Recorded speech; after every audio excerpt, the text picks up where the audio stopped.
राज्याची व्यवस्था, या राज्याचं प्रशासन असं झालंय, इथं मटका फुटत नाही पण पेपर रोज फुटतायत. यांना लेकरांची स्वप्न विकत असताना लाजा कशा वाटत नसत्या, हा मला प्रश्न पडतोय.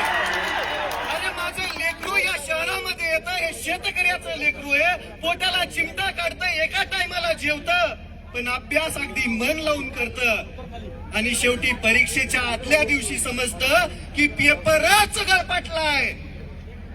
मग याच्यामध्ये चूक कोणाची आहे? सरकार बिलकुल नाही. याच्यामध्ये चूक आहे ज्या प्रशासनाने ही परीक्षा जाहीर केली होती, ज्या प्रशासनाने या परीक्षेचं नियोजन केलं होतं, त्या प्रशासनामध्येच काही दलिंदर भाडे बसलेले आहेत, ज्यांना त्यांच्यावरती सगळ्यात पहिली कारवाई करून या दलिंदरांना जन्मठेपेची शिक्षा झाली पाहिजे. काय? जन्मठेपेची शिक्षा झाली पाहिजे. दुसरी विनंती इथल्या सरकारला आहे, इथला प्रत्येक आयोग हा बुजगाव नाही, बुजगावनं सरकारचं बुजगावणे. या बुजगावण्यांना बाजूला सारून तुम्हीच काय करा माहितीये का? ते एमपीएससीचा आयोग आहे ना, तो बरखास्त करा, आणि तुम्ही जे पेपर दुसऱ्याला देता का घ्यायला, त्यांनाच द्या की एकदाच. कशाला आमच्या उरावरती बसवलेत का हे?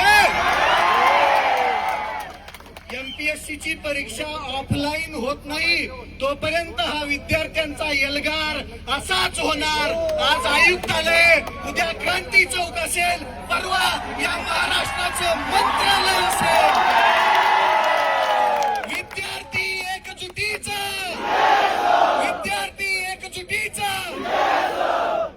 ही आहे क्रांतीची जागा, छत्रपती संभाजीनगर. तुम्ही सर्व एवढ्या ताकदीनं इथं उपस्थित राहिलात, या सरकारच्या मनामध्ये धडकी भरायला वेळ लागणार नाही. ही एकजूट कायम ठेवूया आणि लढूया.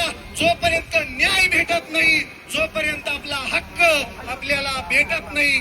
स्टेनोग्राफरची पदं यांनी गोठवली, त्या लेकरांची मागणी बऱ्याच दिवसापासून आहे.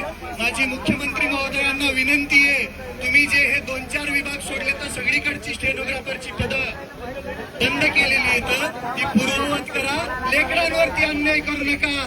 एवढं बोलतो, थांबतो. जय हिंद, जय महाराष्ट्र. धन्यवाद.